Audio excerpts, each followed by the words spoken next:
איך מתפרנסים? מתחתנים עם מישהו שעובד בהייטק, אבל אני לא עשיתי את זה. לא עשיתי את זה.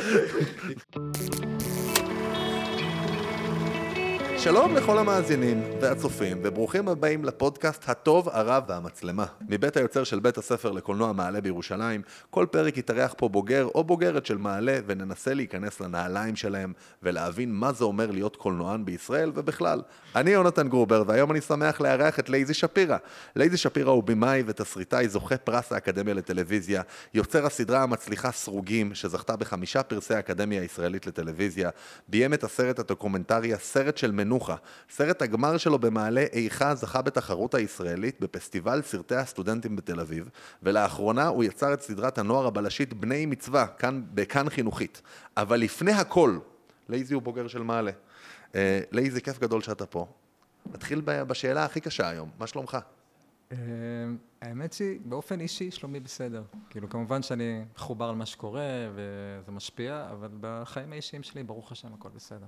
מצוין, תשובה נהדרת, נצאת גם את הסיוג של בין הכלל לבין הפרט, מעולה, מצוין. ככה חינכו אותי. כן. לפני שנצלול ככה, תספר לי מה קורה איתך עכשיו, על מה אתה עובד היום? קודם כל זאת השאלה הכי שנואה על יוצרים, על מה אתה עובד עכשיו, אפילו כתבתי פעם לעצמי סדרה שקראתי לה על מה אתה עובד עכשיו. מעולה. אבל למרות ששאלת אותה בכל זאת, אני אגיד לך, אני יכול להגיד שאני עורך סדרה, אני עורך תסריט, לסדרה בכאן 11, שבעזרת השם אני הולך לביים אותה גם בהמשך.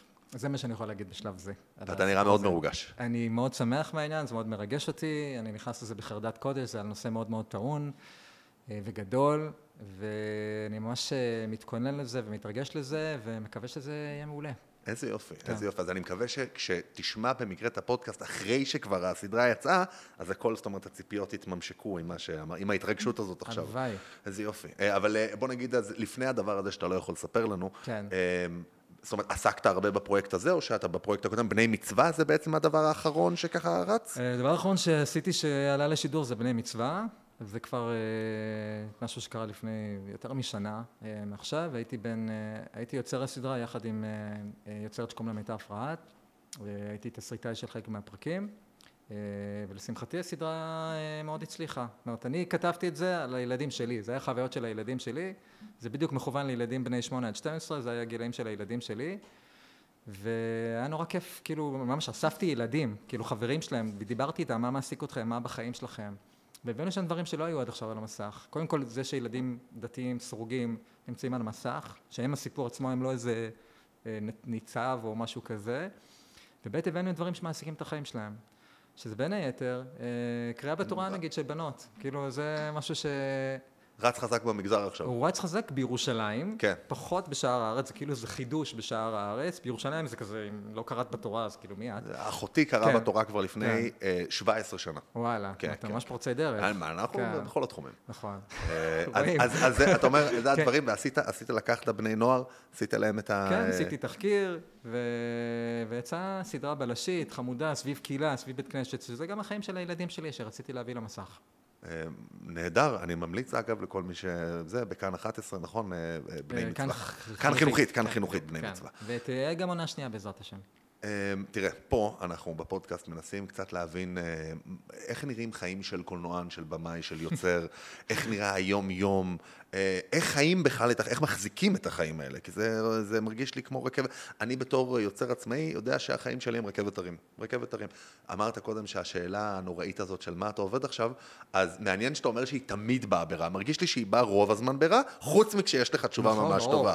אז דווקא עכשיו אתה אומר שלך תשובה טובה. אבל איך נראה היום-יום שלך, אם יש דרך לענות על זה? וואו. אני לא יודע איך עונים על זה בדיוק, אבל באמת זה מאוד מאוד גמיש. אני חושב שמי שחי בעולם היצירה, הוא בן אדם שנורא מחזק את אלמנט האמונה בחיים שלו. זה חיים של אמונה. אין לי דרך אחרת להסביר את זה, כי זה באמת, אתה לא יודע מה יהיה. אני יודע שאני מסודר עכשיו לחודשיים הקרובים, לשנה הקרובה. אף פעם לא מעבר לזה. אתה אף פעם לא נמצא במקום קבוע, שאתה יודע מה תהיה המשכורת שלה ומה יהיה. וזה מדהים אבל, כי איכשהו, בלי עין הרע אצלי לפחות, תמיד כאילו זה הוכיח את עצמו. כאילו, אני תמיד כאילו, יהיה בסדר, בסוף יבוא משהו, יצוץ משהו, יקרה משהו. זה קרה. להאמין בתהליך, נכון? אצלי זה כל הזמן כזה, תאמין שאתה פשוט מתקדם, אתה מתקדם כל פעם. נכון, נכון. זה באמת מבחן באמונה, כאילו מי שרוצה ממש לעבוד על המידות האמונה שלו, שיבוא לתחום היצירה. זה הבנתי בעולם הבא, זה מה שקורה. כל מי שלא יודעים אם הוא הולך לגן עדן או לגיהנום, נותנים לו להיות במאי, אז כמה שנים, לראות אם הוא באמת מאמין. אני אומר, אבל מעבר לזה, כאילו באמת, אתה נכנס לעולם, אני לא אשקר, זה עולם לא פשוט. מעבר לעניין של יצירה עצמה, שהיא גם כיפית וגם כואבת, והיא גם תהליך, זה תהליך עם מעליות ומורדות. אז באמת כל הפרקטיקה מסביב היא גם לא פשוטה, במיוחד בתחום שלנו, שאנחנו לא תלויים רק בעצמנו, אנחנו תלויים בגופי שידור ובקרנות ובעשרות אנשים מסביב. מצד שני, אם הגעת לדבר הזה ואתה מרגיש שזה כלי, זה הכלי שלך, זה הכלי של הביטוי שלך בעולם הזה, שמה שאתה חושב בראש שלך, הצורה המוזרה שאתה רואה את העולם, אתה יכול לשדר אותה החוצה ויראו אותה מיליונים של אנשים, זה מדהים, כאילו אין יותר כיף מזה בחיים. כן, איתך ב100%. אני רוצה לקחת אותך אחורה לבטח סדרה שלא מדברים איתך להרבה, נגיד סרוגים. מדי פעם זורקים את זה. קודם כל אני אשתף אותך שאני הייתי, אני לא זוכר, הייתי בן נוער, בעצם הייתי לא רווק עדיין בביצה, אבל אני זוכר שאני גרתי באפרת, גדלתי באפרת, לא היה מישהו שלא ראה את זה, בחיי. לא היה, זאת אומרת, כולם ראו סרוגים. לא, זה היה 100% לדעתי רייטינג במגזר. באמת, קודם כל סדרה מצוינת. היה גם דברים שהרגיזו אותי אפילו בסדרה, אני זוכר, בתור נוער. זוכר שכזה, כאילו, ראיתי את הכל, למה הם כאלה נחנחים? למה הם כאלה עצורים? יש להם בעיות תקשורת, מה, אנחנו כאלה אוטיסטים כולנו, כל הדתים? שזה הבחנות של בן נוער. כן, ממש, אני זוכר. אבל השאלה שלי דווקא דיברת קודם על היי ולואו, אוקיי? על רכבת הרים. אפשר להגיד, מעניין אותי איך זה היה בחוויה שלך, אבל שסרוגים היא היי. תקן אותי אם אני טועה, אני אשמח לשמוע על זה. בוא תרחיב על זה. זה ההיי. כן, לא היה משהו גדול מזה, זו התקופה הכי מרגשת ומסעירה בחיי היצירה שלי. זה מדהים אותי שעד היום אנשים עוד מדברים איתי על הסדרה, אומרים לי, הייתה עונה ערבית, כאילו אנחנו כבר, מ-2012, כמעט, כאילו 12 שנה כבר הסדרה ירדה. אתה עובד על עונה ערבית כל כך הרבה זמן? כן, זה כזה בבית אבות כזה, גיל הזהב. זה מדהים לעשות משהו, אתה עושה יצירה, אתה לא יודע לאן היא תגיע אחר כך, והיא יוצאת מהידיים שלך, וזה עדיין נוגע לאנשים, היום, ואז בוודאי, כאילו, ולא מזמן עשיתי כזה ליין של סיורים, אני עדיין עושה, בעקבות סדרה סרוגים בקטמון הישנה. אשכרה. כן, ביקשו ממני, יש מרתון סיורים של יד בן צבי סביב יום ירושלים, פנו אליי, אמרו לי, אתה יודע מה, אנחנו מחפשים סיורים עם נושאים, אולי בא לך סיור על סרוגים.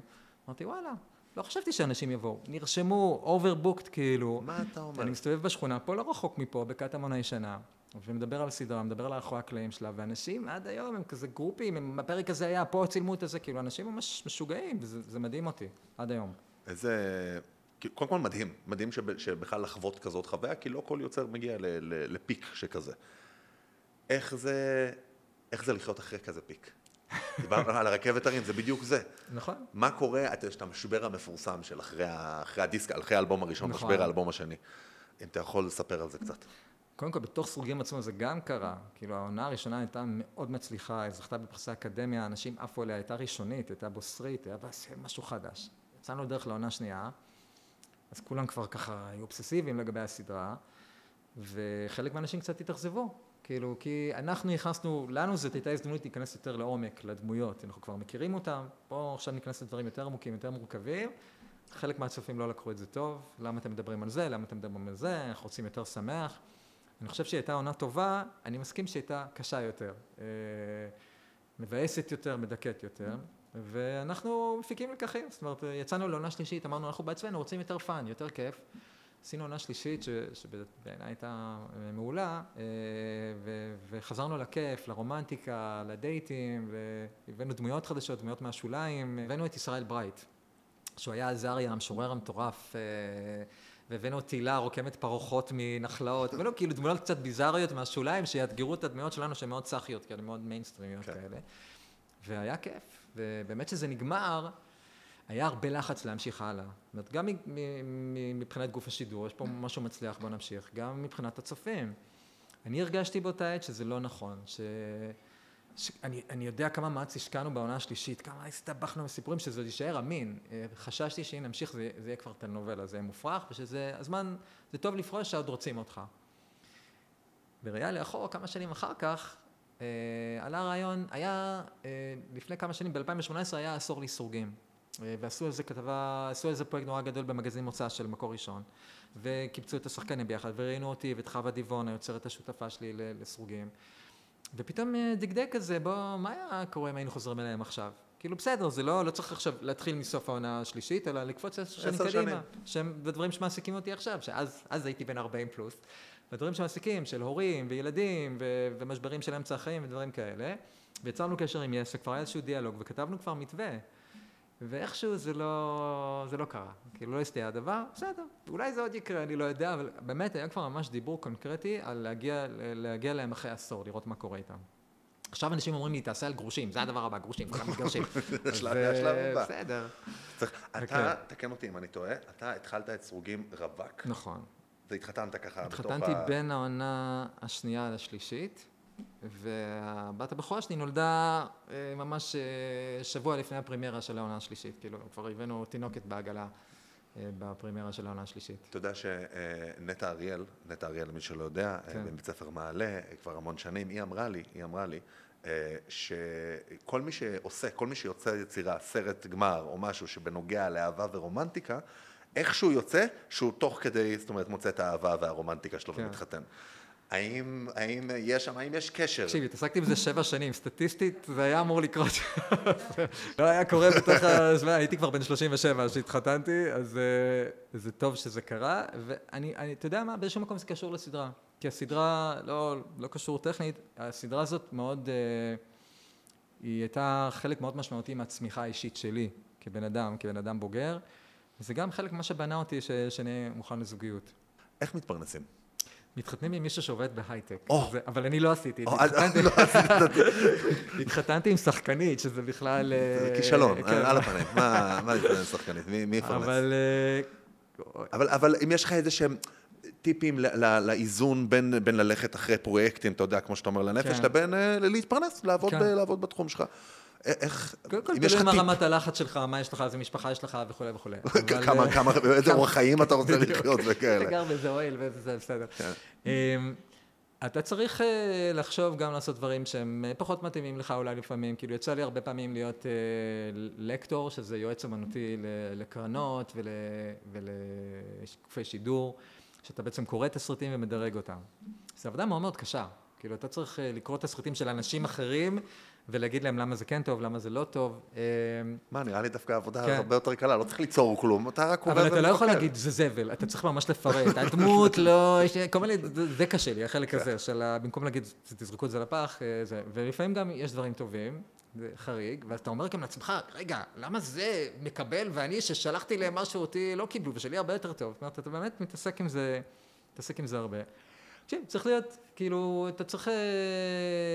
אני אומר את זה כי אני אומר את זה גם לעצמי, כי לא עשיתי את זה מספיק. אתה צריך להיות יותר גמיש. גם לקחת דברים שאתה לא 100%, ולמצוא שם את המשהו היצירתי זה שאתה יכול להכניס בו. דיברת על, נכון, אתה קורא תסריט, ופתאום נופל משהו טוב, אז אתה מתחיל לעשות, אצלי זה חשיבה השוואתית. כל הזמן אני בחשיבה השוואתית. אני רואה אנשים שמצליחים, ולמה הם מצליחים, ורגע, ואז אני מנסה להבין, לא, אבל בכלל אני לא רוצה את מה שיש להם, כי יש לי משהו שלי. האם זה בכלל משהו שאתה מתעסק בו? אוקיי, יופי, אתה בן אדם, אחלה. בוא, אם אתה יכול, קודם כל, קצת להכניס אותנו לעולם הזה, בין מה הדברים שמתסיסים אותך, כאילו, וגם אם יש לך, איך להתמודד עם זה. תקשיב, שמעתי פעם וורט מאוד מאוד יפה, אני אכנס פה... אין לי וורט, כן, למה לא? שאלו אותי מה ההבדל בין, אמרתי את זה גם באחת הפרמיירות של סורגים, תמיד אני אומר דבר תורה בפרמיירות, אני לא אומר דבר תורה אף פעם בחיים שלי, רק בפרמיירות, שם זה חשוב לי, פתאום אני דוס, אני חייב להגיד דבר תורה.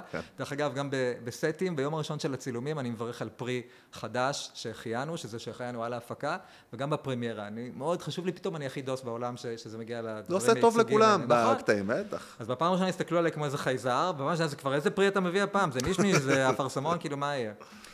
אז הוורט הוא כזה, מה ההבדל בין יצירה יהודית ליצירה לא יהודית? זאת אומרת, היצירה הלא יהודית, יצירה, היא מאמינה שהאדם, בעולם הלא יהודי, האדם הוא במרכז.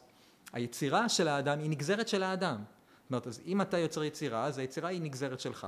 אז אני יכול לקנא בך, כי היצירה שלך היא שלך, ואני יכול לקנא, כי אני לא יצרתי אותה.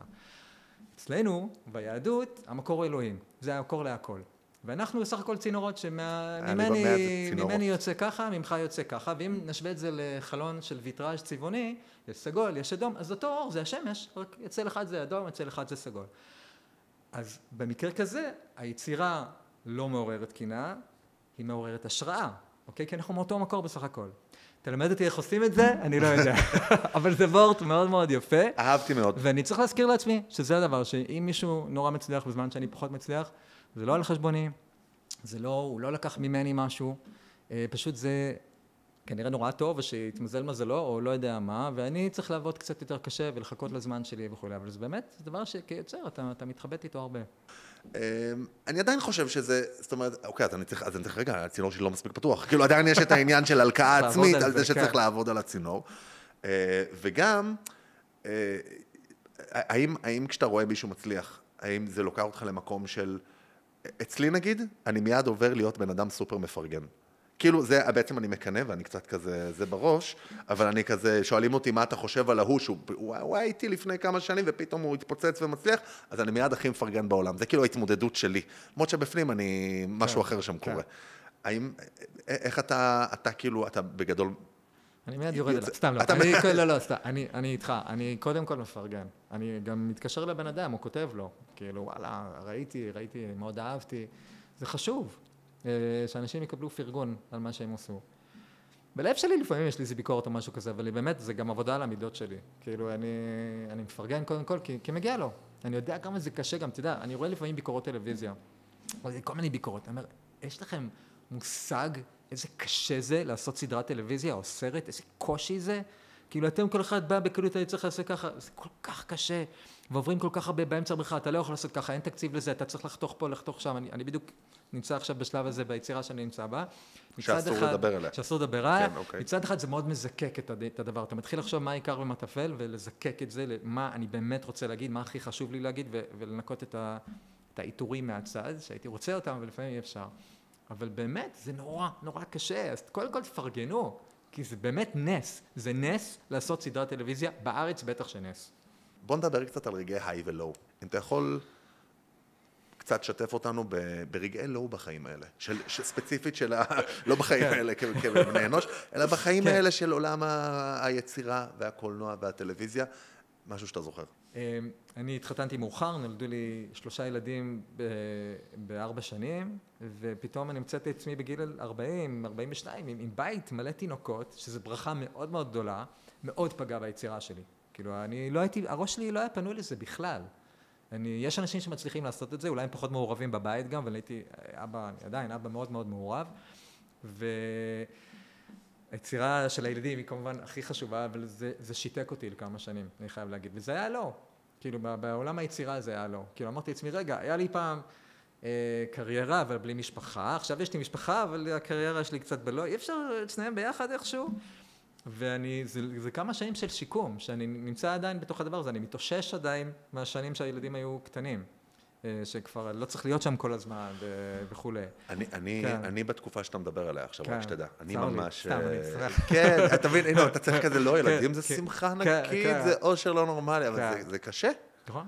זה קשה, אז אתה אומר פשוט, אם יש לך טיפ אולי לתת לי בתקופה הזאת, מהלואו הזה שאתה מדבר עליו. משפחה תומכת לנו, פשוט התחתנו, בגלל שהתחתנו גם מאוחר, אז ההורים שלנו, מי שעדיין חי, אז הוא לא מסוגל לעזור לנו. ובאמת, אני נכנס פה לנושאים אחרים לגמרי, אבל אנחנו נורא לבד בגידול של הילדים שלנו, ואין אפילו מישהו שיאסוף אותם מהגן אם צריך, או מהבית ספר, הם כבר גדולים יותר. אז באמת, היינו מאוד מאוד מרוכזים בזה, וזה לא נתן שום דבר, כאילו פתאום יש לך כמה שעות פנויות בבית, וגם הבית בלגן, כאילו אני לא יכול בלגן, כאילו זה גם, זה פועל לי ביצירה, לא יכול שהכל מסביב בלגן, וממש הרגשתי שבתור, זה נשמע קצת קשה, אבל קצת נמחקתי כבן אדם, כאילו הייתי בן אדם, הייתי הולך לסינמטק, הייתי רואה סרטים בשוודית בתרגום ליפנית, ועכשיו אני רואה, לא יודע מה, לא יודע, משהו, דרדסים, נגיד, סתם. מרגיש שצריך, היום, אני מרגיש שאני בוחר בפינצטה, זה צריך להיות מספיק חשוב כדי שאני אצא ולראות את זה. פעם אתה אומר, הנה, פתח, מה אמר, ראית סרטים בקוריאנית. היום אני לא אוציא את עצמי מהבית בשביל סרט בקוריאנית, צריך סיבה ממש טובה. נכון, להזמין בייביסיטר, מה זה? כן, כן, כן. קיצור, אבל אני בהתאוששות מזה, וזה...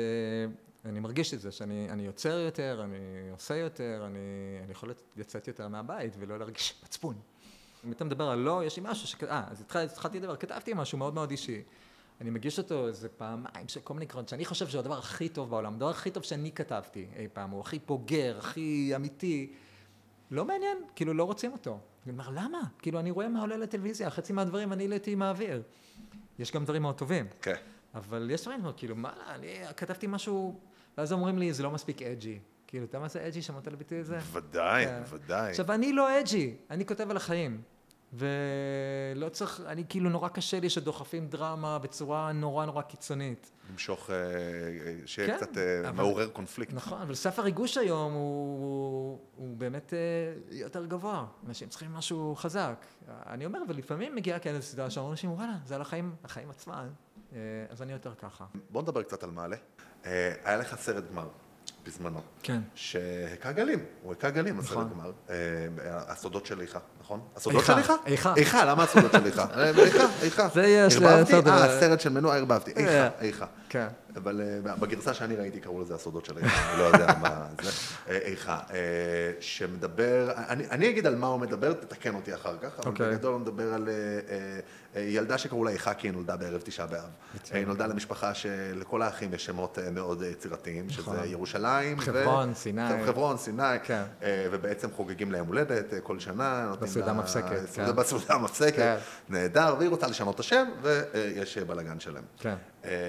וקודם כל תספר קצת על, אם אתה זוכר משהו מהעשייה של הסרט הזה. הרבה מהעשייה. אוקיי, ותכף נספר גם מה קרה עם, זאת אומרת, הסרט באמת גם זכה בפרסים או בפרס, וגם הגיע לביבי. ביבי הגיע למעלה, והקרינו לו את הסרט, שהוא היה יושב ראש האופוזיציה, זה בתקופה מסוימת שהוא לא היה ראש ממשלה ב-20 שנים האחרונות. כן, היה זו תקופה כזאת, ב-99, אחרי שהוא הפסיד לברק. הוא הגיע לביקור במעלה, עם נטע הביא אותו, והוא ישב, והראו לו את הסרט הזה, ואני ישבתי שם. והאם יצא לך לראות את הסרט הזה בשנים האחרונות? כן. מה אתה מרגיש כשאתה רואה חומרים שלך, או את הסרט הזה ספציפית, או באופן כללי דברים שלך מפעם? קודם כל, אני מת על הסרט הזה, כאילו זה הסרט הראשון שלי שבאמת, אני בדרך כלל משתף אותו בתשעה באב, או מעלה שמים אותו, כאילו עדיין, יש אנשים שזה הטקס שלהם, כאילו אני מכיר אנשים, אנחנו כל תשעה באב רואים תיכה, כאילו זה המסורת שלנו. זה היה מאוד מרגש לעשות אותו, זה היה, הרעיון סתם הגיע באמצע הלילה שלא הצלחתי להירדם, ואז במוצאי שבת אחד שישנתי כל הצהריים, ואז במוצאי שבת כאילו בהיתי בתקרה, פתאום הגיע הרעיון, כאילו ילדה נולדה בתשעה באב, רוצה לשנות את השם שלה. משם יצאתי לדרך, כי שם, גם דבר נורא סמלי, שם זה ההורים שלנו נותנים לנו, זה כאילו, ההורים שלנו כופים אלינו משהו, שלפעמים לא מתאים לנו. אז פה זה היה, השם ייצג משהו יותר מורכב, ואת הערכים שלהם, והיא רצתה להיות משהו מעבר לשם שלה, היא לא רצתה להיות סטיקר, רצתה להיות אינדיבידואל.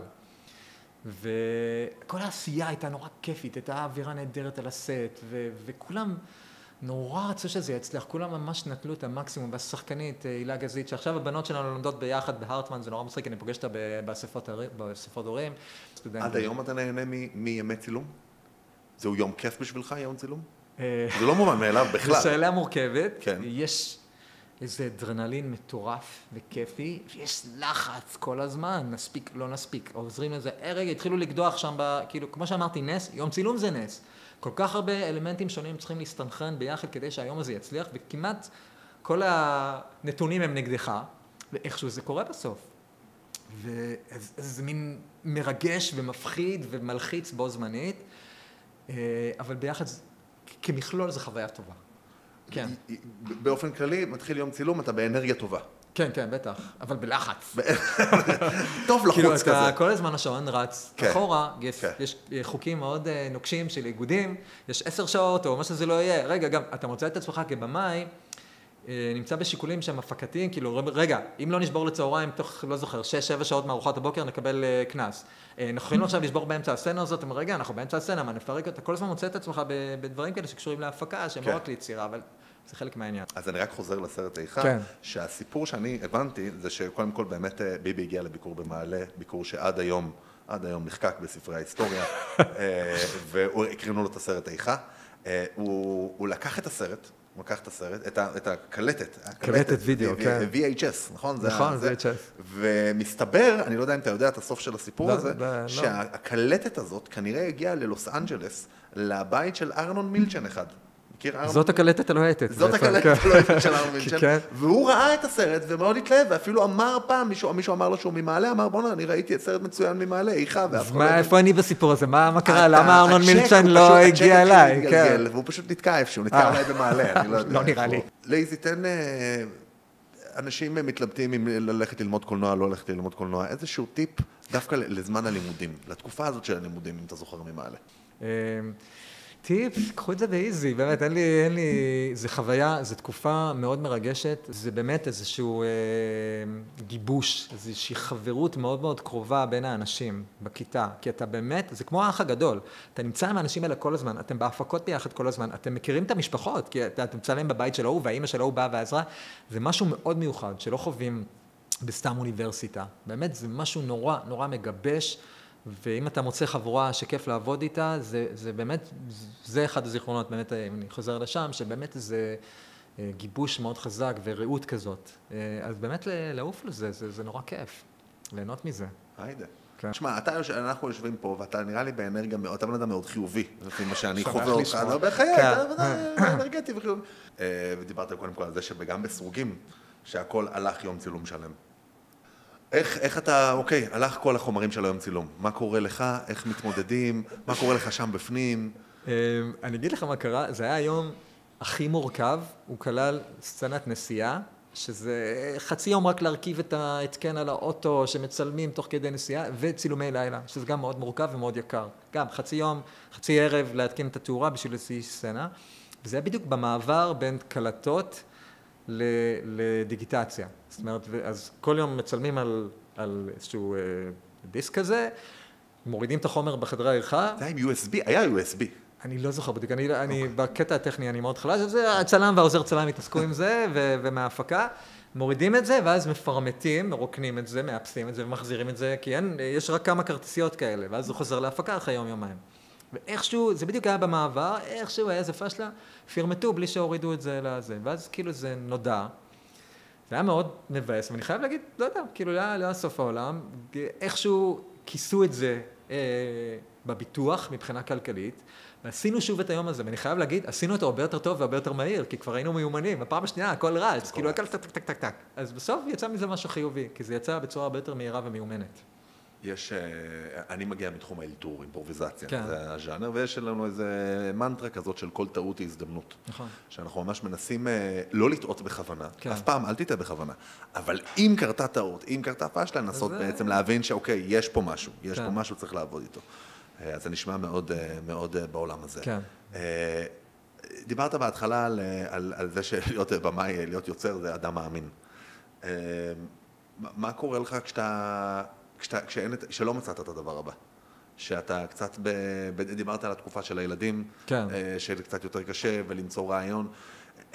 האם יש משהו שאתה עוזר לעצם, דיברנו על הצינורות. כן. האם יש לך איזושהי שיטה לפתוח את הצינור? לא ממש. לא, אין כלום שום דבר. אין אתה יודע כלום. שהיה פה מישהו, היה פה עמיחי גרינברג. כן. הוא דיבר על לשטוף כלים, ממש. הוא דיבר על, בהתחלה חשבתי שהוא אומר כן. את זה כדוגמה. לא, זה לא דוגמה. הוא יש לו קטע עם שטיפת כלים, הוא שוטף כלים ודברים נפטרים שם. כן. יש לך איזה משהו כזה או שאתה חי את החיים? לא שטיפת כלים, עסקתי בזה הרבה ועברתי למדיח, זה הציל את חיי. ועכשיו יש לי כלבה שאני מטייל איתה, אז גם אפילו לי רעיונות, ואני מוצא גם שאני קורא דברים ועוזב אותם. כאילו קורא, קודם כל אני קורא, הולך לחדר כושר, לא יודע, רץ וזה, ואז אני חוזר, ותוך כדי, כן, דברים עברו לי בראש, תוך כדי אני חוזר במצב יותר טוב. אז תגיד, כן. אתה עדיין עוסק בדוקו, נכון. וגם בעלילתי. מה זה מצריך ממך לעבוד על דוקו, מה זה מצריך ממך לעבוד על עלילתי? אני אגיד לך משהו שהוא נשמע אולי לא הגיוני, אבל הרבה יותר קל לי עלילתי. כי טכנית, דוקומנטרי הרבה יותר קל, מה זה? צוות קטן, כאילו עשיתי סדרה שקוראים לה מקדש מעט, היינו צוות של 3 אנשים. אני צלם משה חורי, מפה, מהבית ספר. ספר קצת על הסדרה, מה זה הסדרה? סדרה של, בשלהי הערוץ הראשון לפני שהוא הפך לכאן 11, סדרה על 6 בתי כנסת, בעצם על קהילות של לספר את הסיפור שלהם דרך בית הכנסת. וזה היה 2 באמת שהסתובבתי בארץ, מצאנו בתי כנסת שקורה בהם משהו. אם זה בית כנסת אתיופי בחדרה, אם זה בדרום תל אביב, מקום שהאריתראים השתלטו עליו, אם זה בצפת, בית כנסת אבו אב המיתולוגי, שהגבאי שם רוצה לפרוש, אבל אין מי שיחליף אותו, כי צפת כבר השתנתה. באמת מצאנו לספר את המקום דרך בית כנסת. 2 הסתובבנו כזה צוות עם טרנזיט, אני סאונדמן, מקליט כאילו וצלם, אחלה, כאילו באמת בלי כל הסרבול הזה של ההפקה. אבל זה הרבה יותר קשה, לי זה יותר קשה נפשית. כי כשאתה יוצא ליום צילום עלילתי, אתה יודע פחות או יותר מה יקרה בו, זה כתוב, יש תסריט, ואתה מבקש מהשחקנים לבצע את מה שכתוב. יש תמיד קשיים, יש תמיד זה, אבל יש סוג של שליטה. בדוקומנטרי אין שליטה. אתה יוצא ליום צילום שעולה כך וכך אלפי שקלים, ואתה מנסה לתכנן אותו, ושיוקרו בו דברים מעניינים, שיהיו בו סיטואציות מעניינות, אבל יכול להיות שזה לא יקרה. אז זה שלב ראשון, אתה לא יודע מה יקרה, שזה נורא מפחיד. וב' אתה מבקש מהאנשים לחשוף את עצמם לפני המצלמה, כי זה לא מעניין אם אין פה באמת איזושהי חשיפה אמיתית של אנשים. אם הם נשארים כל הזמן פלקט, אז זה לא מעניין, אף אחד לא רוצה לראות את זה. ואני אומר לעצמי, מה, הם לא חייבים לי כלום. למה שהם יחשפו לפניי? ואני כל הזמן רוצה. היה לי, הסרט הראשון שעשיתי מחוץ למעלה, קוראים לו הסרט של מנוחה. סרט 50 דקות, על אישה מבוגרת, היא הייתה בת 70 פלוס, שהולכת לשחזר איזושהי טראומות ילדות שלה דרך סרט.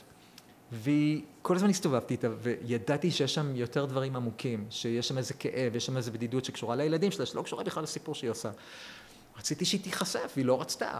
והייתי חוזר נורא מתוסכל מהימי צילום. בסוף, בפולין, באיזה רגע שהייתה נורא תשושה ועייפה, היא דיברה על זה, והיא בכתה. וזה היה הלב של הסרט, כאילו, זאת אומרת, זה זיקק מה מניע אותה. וזה היה טוב לה. אני הרגשתי שאני לא מנצל אותה. זה טוב לה, הייתה צריכה לפרוק את זה, ואחרי זה שהראיתי לה את הסרט, היא נורא שמחה. כאילו, אמרתי, אולי, היא לא תרצה לראות את זה. אז זה קושי, לי זה קושי. יש אנשים שלא אכפת להם, יותר קל להם להפעיל אנשים ולבקש מהם. לי זה קשה. אני יותר קל שאני יודע מה צריך להגיד ומה יקרה.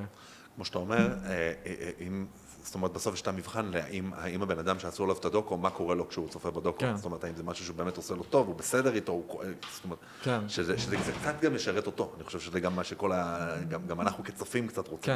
כן, ברוב המקרים נראה לי שהם רוצים. כן, כן. זה ההבדל נראה לי אולי בין דוקו לריאליטי, by the way, אבל אולי יש פה איזו הבחנה מעניינת.